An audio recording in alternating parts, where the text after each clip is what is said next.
GSH, pelaku yang menganiaya karyawati toko roti tak berdaya ketika ditangkap polisi di sebuah hotel di Sukabumi, Jawa Barat. Pelaku tega menganiaya Dwi, karyawati toko roti milik orang tuanya pada Oktober silam, lantaran korban enggan mematuhi perintahnya untuk mengantarkan makanan ke kamar pelaku. Saat melakukan penganiayaan, pelaku sesumbar bahwa dirinya kebal hukum dan akan lolos dari sanksi akan aksi penganiayaan yang dilakukannya. Pelaku selama ini masih berstatus saksi dan melenggang bebas kemanapun. Hingga akhirnya kasus ini menjadi viral, polisi kemudian menangkap pelaku. Dari pernyataan di media sosial toko roti orang tuanya, pelaku disebut telah beberapa kali melakukan penganiayaan pada orang tua. Hingga sejumlah karyawan di toko tersebut lantaran memiliki keterbelakangan. Mengapa polisi membutuhkan waktu hampir 2 bulan untuk menangkap pelaku? Jika memang pelaku disebut memiliki keterbatasan emosi, akankah bisa dipidana atas aksi kejinya? Tim TV One mengabarkan.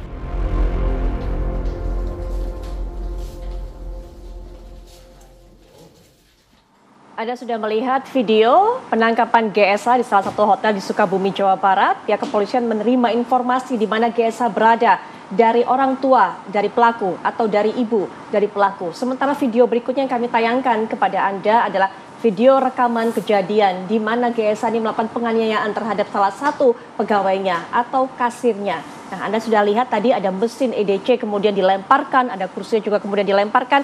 Bahkan menurut keterangan dari korban bukan alat-alat itu saja yang dilemparkan, tapi juga masih ada beberapa barang lainnya mengakibatkan luka yang dialami oleh korban.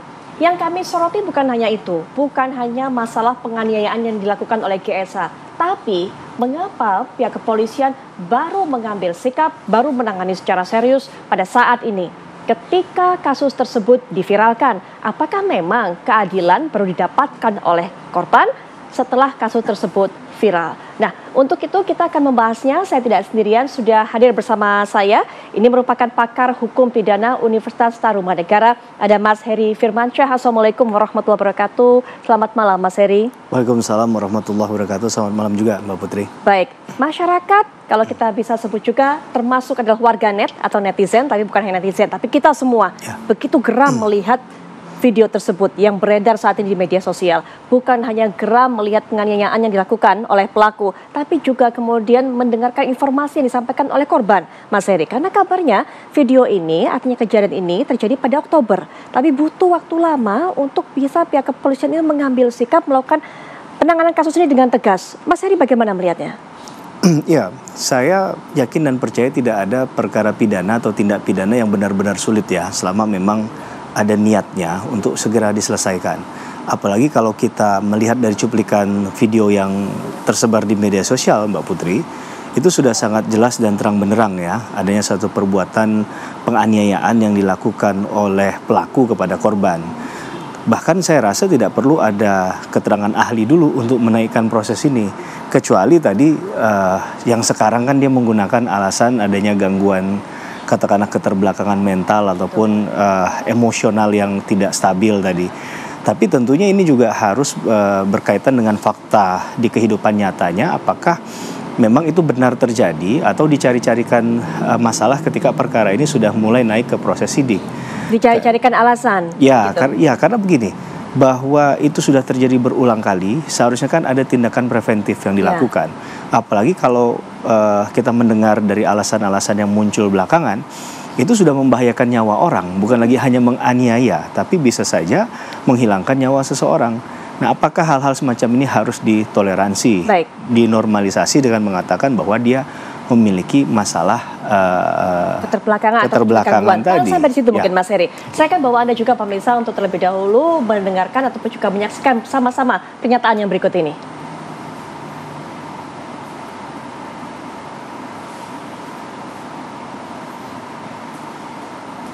Ya, pemirsa, ini kita lihat pernyataan resmi dari Linda Yes terkait penganiayaan di toko roti. Dan Linda Yes ini merupakan nama toko roti di mana kejadian ini terjadi, di mana juga korban ini bekerja. Nah, sehubung dengan beredarnya isu dan kasus yang saat ini mengaitkan kami, Linda Yes dengan ini menyampaikan pernyataan sebagai berikut.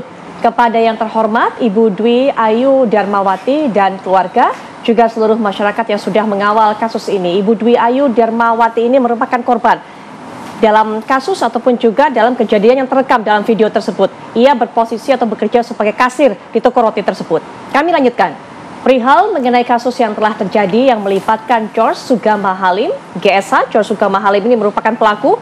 Nah, kami dengan sesungguhnya, Linda Yes di sini meminta maaf sebesar-besarnya atas kejadian yang telah menimpa saudari dan menyatakan bahwa kami akan mendukung penuh masalah hukum yang telah terjadi di tempat kami untuk dapat diproses secepat-cepatnya. Artinya ada upaya dukungan untuk bisa bagi polisi melakukan proses di kasus ini, Mas Heri. Tapi kita lihat kembali lagi, apa kalimat berikutnya. Kami sangat menyesali kejadian yang sangat tidak pantas tersebut dan mendukung pihak kepolisian untuk mengusut kasus ini secepat-cepatnya. Kami juga meminta maaf kepada pihak-pihak yang merasa telah dirugikan atas kasus ini. Di part ini kita masih bisa lihat bagaimana permintaan maaf dilakukan. Kita akan lihat kembali berikutnya. Namun, perlu digarisbawahi bahwa George Sugama Halim tidak memiliki jabatan atau posisi apapun dalam usaha Linda Yes yang berada di Cakung. Beliau merupakan anak pemilik namun memiliki keterbelakangan kecerdasan IQ dan EQ yang sudah pernah dites. Ini merupakan salah satu alasan yang diungkapkan oleh pihak Linda Yes. Berikutnya kita akan baca kembali. Dan memang bahkan bukan hanya terjadi kepada saudari, artinya kepada korban saja, saudari di sini artinya korban saja, yaitu Dwi tadi, melainkan terjadi juga kepada pemilik dan saudaranya. Pemilik dan saudaranya ini adalah orang tua dan juga saudara dari pelaku. Pemilik wanita, kami asumsikan pemilik wanita ini adalah ibu dari pelaku. Pernah mengalami patah tulang lengan dan memar akibat dibanting oleh pelaku. Dan adik laki-laki pelaku pernah mengalami luka di kepala yang juga Anda alami. Anda di sini, ini kami refer ataupun juga kami maksudkan kepada korban. Kita lihat lagi. Namun adalah sulitnya bagi seorang ibu, sejeleknya anaknya untuk diproses hukum. Tadi kita bisa lihat. Nah, ini dia. Kekerasan yang terjadi tidak diinginkan oleh satu orang pun di sana. Kita masih lihat, Anda juga bisa membaca. Yang terakhir adalah kami akan berkomitmen untuk mengawal kasus ini bersama dengan kalian. Artinya bersama dengan masyarakat yang memang memberikan reaksi keras terhadap kasus ini. Ya, baik. Pemirsa, berikutnya juga kami akan bawa Anda untuk bisa mendengarkan rekan kami yang akan memberikan kabar untuk Anda tentunya bagaimana perkembangan kasus ini.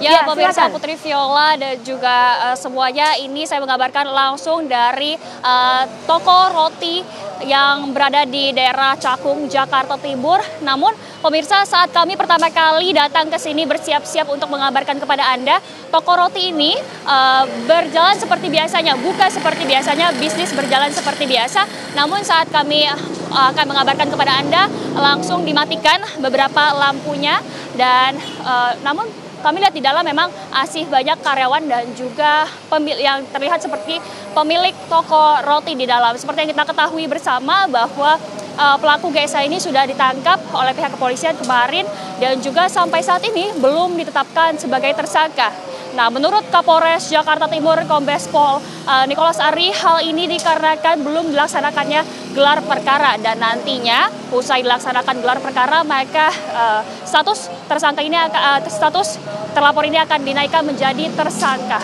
Dan juga seperti yang kita ketahui bersama bahwa toko roti Linda Yes ini sudah mengunggah di akun Instagram mereka sebuah pernyataan seperti klarifikasi yang intinya memang meminta maaf kepada korban dan juga kepada masyarakat Indonesia karena membuat kegaduhan.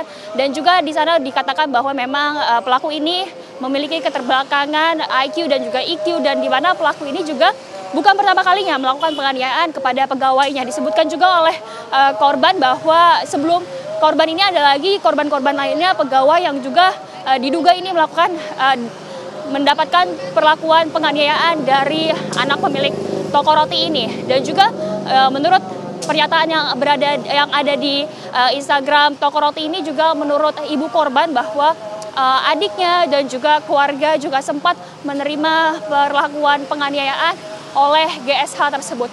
Dan menurut Kapolres Jakarta Timur, Kombes Pol Nicholas Ari, bahwa penyidik telah menjadwalkan pemeriksaan lanjutan terhadap GSH dan surat panggilan dilayangkan usai kasus naik dari tahap penyelidikan ke penyidikan. Maka kita akan sama-sama menunggu pemirsa apakah nantinya akan ditetapkan sebagai tersangka dan apakah hukuman yang akan diterima oleh pelaku GSH tersebut. Sementara demikian, pemirsa dan juga Putri Viola kembali ke Anda di studio.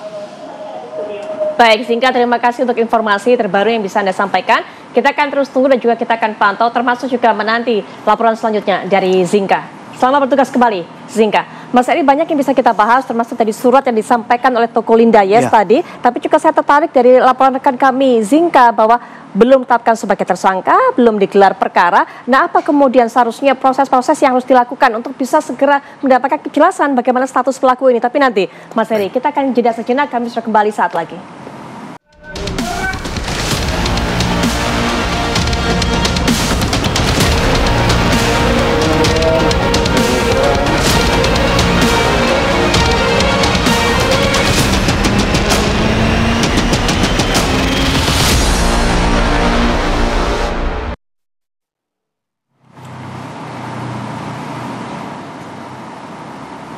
Ya, pemirsa, tadi sudah kami sajikan, Anda sudah bisa membaca juga, saya sudah ikut membacakan, termasuk juga menafsirkan beberapa kata yang ada dalam pernyataan resmi Linda Yes. Ada beberapa hal yang janggal, termasuk juga ini ada pertanyaan tadi sebelum jeda, sudah sempat ada ulasan dari Mas Heri. Apakah memang alasan pelaku ini, kalau di sini bahasanya, Mas Heri, istilahnya adalah keterbelakangan kecerdasan IQ dan EQ, dan ini sudah pernah dites. Apakah memang seperti itu, ataukah ini hanya sekedar alasan belaka untuk menyelamatkan pelaku ini dari jeratan hukum? Nanti mungkin pihak kepolisian tentu yang menentukan. Tapi Mas Heri, pandangannya, termasuk membaca pernyataan resmi Linda Yes ini. Saya pribadi bingung ya, karena apakah ini bentuk pernyataan permintaan maaf? Kalau bicara tulus, kita nggak bisa melihat kedalaman hati seseorang ya. Tapi apakah ini pernyataan maaf, bentuk sikap empati terhadap apa yang terjadi dengan korban, atau malah surat yang dilabeli untuk pembelaan diri atau pembenaran? Seakan-akan bukan hanya Anda yang jadi korban, bahkan kami pihak keluarga juga jadi korban, kan begitu. Betul. Jadi menurut saya hal ini yang menjadi titik lemah dalam pernyataan itu ya, yang tidak hanya mendasarkan pada kepentingan korban saat ini, tapi lebih kepentingan dominannya untuk pembelaan diri, menurut saya pribadi itu. Dan poin kedua, dia mengulang kata secepat-cepatnya tadi, berkali-kali. Padahal kalau kita bicara hukum, dalam konteks korban yang dicari bukan hanya secepat-cepatnya, ultimate-nya adalah keadilan. Keadilan bagi korban, kan begitu. Kalau memang posisinya tidak ekstrim kanan atau kiri, tapi di tengah dia. Tapi ini kan berarti kita bisa menyimpulkan di akhirnya, ini bukan lebih kepada kepentingan keadilan korban, karena tidak pernah disinggung kata keadilannya tadi, tapi lebih kata secepat-cepatnya. Cepat belum tentu adil, Mbak Putri, karena bisa saja hasilnya malah kontraproduktif dengan apa yang diharapkan oleh korban, kan? Jadi ini dari segi pernyataan saya nggak tahu yang buat siapa ya, tapi harusnya kalau ini dibuat oleh seorang yang berlatar belakang hukum, apalagi profesional, setiap kata itu akan dia pikirkan, dia pertimbangkan betul.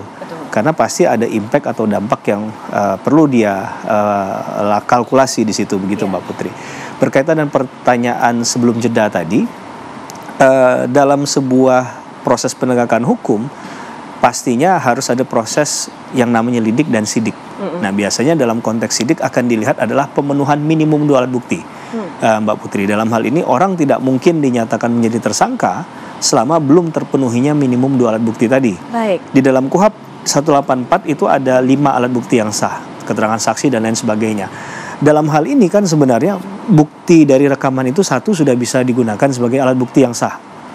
Yang kedua, saya nggak tahu siapa yang merekam tadi ya, apakah mungkin rekanan dari si pihak korban, dan itu bisa saja dipanggil untuk diminta konfirmasinya, pernyataannya terkait dengan peristiwa pidana yang diketahui, yang dia lihat begitu ya, tidak lewat orang lain.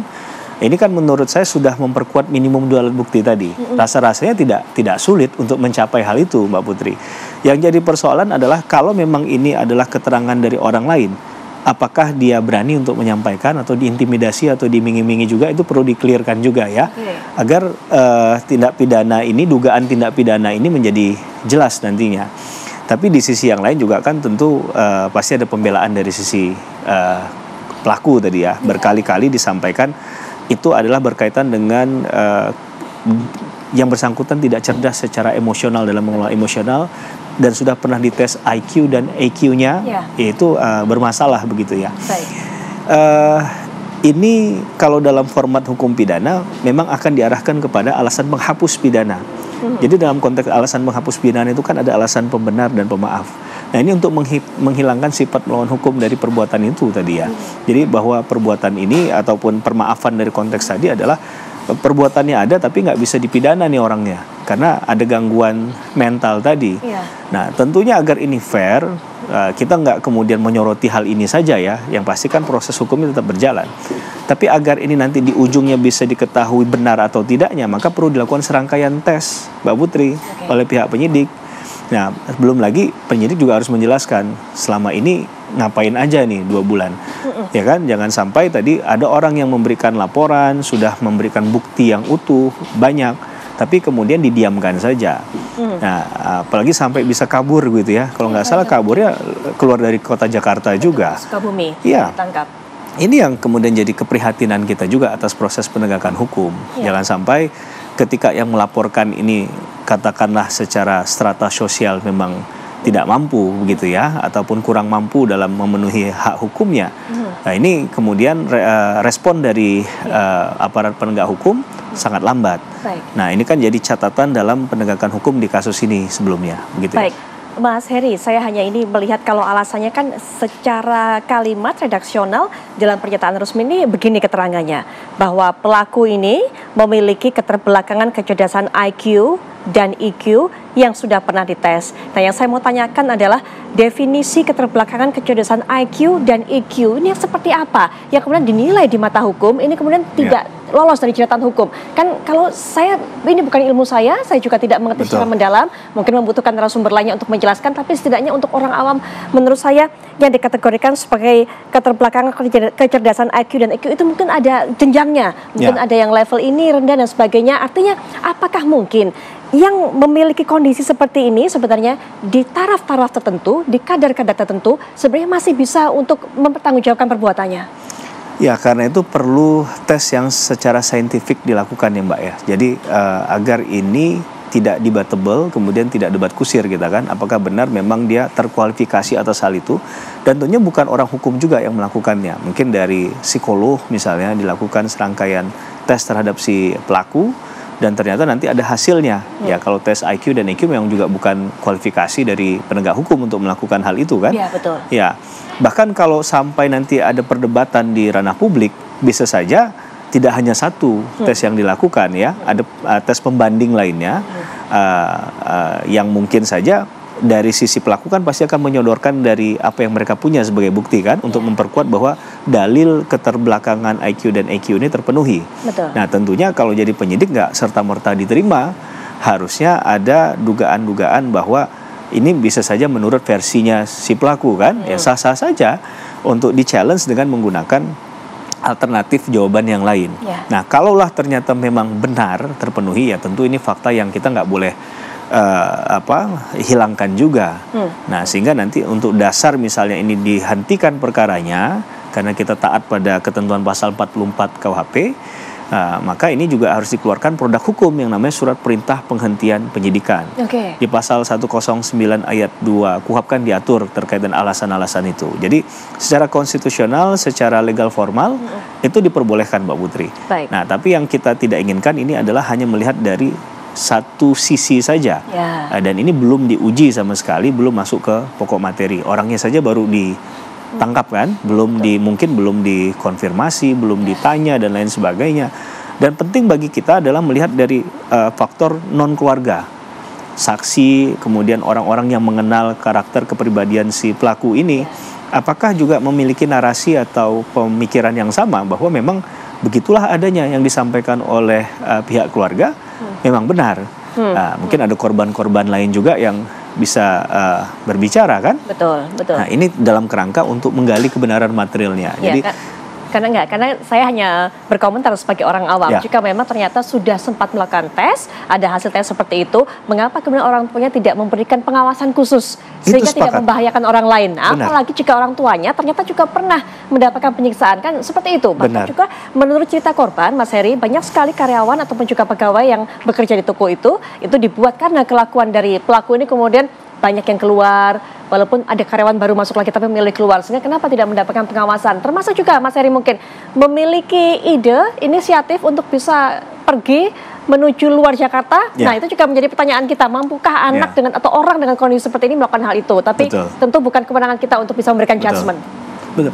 Termasuk mungkin ada beberapa yang sekarang lagi viral di media sosial terkait kasus ini adalah foto dengan pria-pria berseragam begitu kan. Nah, itu yang membuatnya mengaku kebal hukum, Mas Heri, ya. Itu kan kalau dikaitkan dengan pernyataan yang terakhir tadi, itu kan agak aneh ya, seorang yang memiliki keterbelakangan itu bisa menyambungkan poin tadi secara sempurna begitu ya.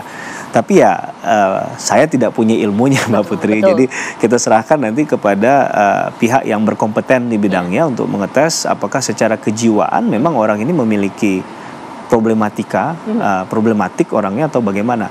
Tapi saya sepakat dengan apa yang Mbak Putri tekankan dalam perkara ini, jangan sampai hal ini dinormalisasi. Bahwa dia memukul orang itu kemudian orangnya fine-fine aja, tidak menuntut, tidak kemudian ke rumah sakit, itu dianggap biasa-biasa saja. Ini adalah hal yang benar-benar salah dan tidak boleh dibiarkan. Bukan hanya di kasus ini, tapi di luar sana juga mohon maaf jika ada katakanlah rekanan keluarga yang diketahui memiliki atau mengidap katakanlah keterbelakangan hal-hal semacam ini, tentunya harus diberikan pengawasan ekstra. Ya, jangan sampai tadi orang yang umum yang tidak tahu, karena kan bisa spontanitas amarahnya, Mbak Putri, dan bisa tidak terkontrol. Dan bisa saja bukan hanya melakukan penganiayaan, tapi bisa saja mengakibatkan hilangnya nyawa orang lain. Nah, kalau semacam ini kemudian terjadi, kita tidak berharap tentunya, dan kemudian hanya untayan kata maaf walaupun ditulis dengan ribuan lembar, tidak akan mengembalikan nyawa seseorang yang telah meninggal. Jadi ini juga menurut kita harus dikoreksi. Mungkin saja bisa dilakukan gugatan keperdataan kepada si pihak keluarga ini. Ya, karena ya sudah membahayakan dan lain sebagainya. Jadi memungkinkan ya, Mas ya, bahwa ada kemudian dari segi hukum pidana, pihak kepolisian, kemudian ada pernyataan juga bisa. Betul, saya rasa untuk memberikan efek jera dan agar ini bisa jadi legal standing di perkara-perkara yang tentu kita tidak berharap ya. Tapi ketika ditemukan di kemudian hari ada soal semacam ini, orang itu tidak begitu bebas melenggang atas apa yang sudah dilakukan. Tapi Mas, yang kayak gini-gini ini kebanyakan kemudian penyelesaian akhirnya adalah mediasi, Mas. Nah itu tuh, mediasi adalah biasanya menguntungkan orang yang berpunya. Betul. Cenderung seperti itu, Mas. Betul, Mbak Putri. Kadang mediasi itu hanya dimaknai dengan adanya selembar kertas, pernyataan maaf, tanda tangan, materai Rp10.000. Itu kan. Ganti rugi juga mungkin. Ganti rugi yang mungkin tidak seberapa. Tapi dalam konteks ini, pihak aparat penegak hukum kan harus melihat perkara ini ditentukan dulu apakah dia terpenuhi unsur perbuatan pidananya atau tidak. Secara unsur kalau kita kasar mata terpenuhi, tinggal ada tidak terpenuhi alasan menghapus pidananya, Mbak Putri. Nah, kalau itu ternyata tidak ditemukan adanya alasan menghapus pidana, maka perkaranya harus dinaikkan. Tapi kalau tidak terpenuhi hal itu, maka kewajiban dari kepolisian, karena ini kasusnya sudah menarik atensi publik, ya harus disampaikan ke seluruh media begitu ya, ke masyarakat luas. Jangan sampai nanti perkara semacam ini dihentikan, perkara semacam ini nanti di kemudian hari dilanjutkan.